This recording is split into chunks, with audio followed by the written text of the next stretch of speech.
morning, viewers. Welcome to my brief devotion titled Fresh Bread. And I do hope that it makes an impact in your life as you begin a new day in Christ.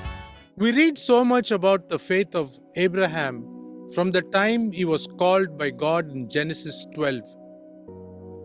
His whole life was a time of growing in faith in a God whose voice could be heard but could not be seen.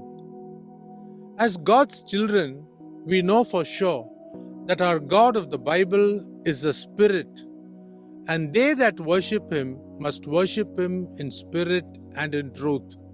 Read the Gospel of John chapter 4 verse 24. The ultimate test of Abraham's faith came when his promised seed Isaac had grown to boyhood. Abraham was told by God to make a sacrifice of his son as a burnt offering. Read Genesis chapter 22 verse 2. It makes me wonder till this very day how Abraham could willingly offer his son Isaac after waiting for nearly 25 years or more for this promise to become a reality. Mind-boggling obedience to the unseen God who created this universe. It is not only the obedience of Abraham that challenges us living now in the year 2024 AD, but what about the obedience of Isaac?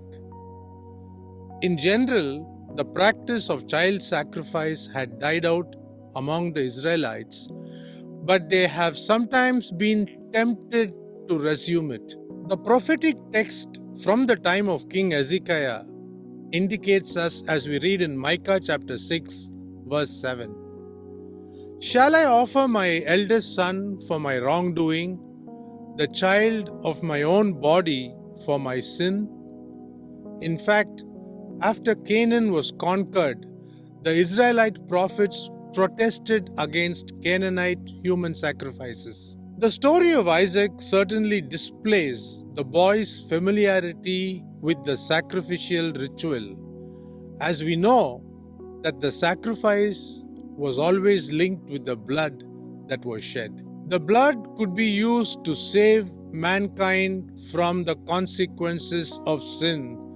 Read Leviticus 17 verse 11. Now let us for one moment get rid of all our head knowledge about sacrifices in general. At the end of the day, are we truly willing to offer anything Yahweh asks as a sacrifice that is so precious in our lives?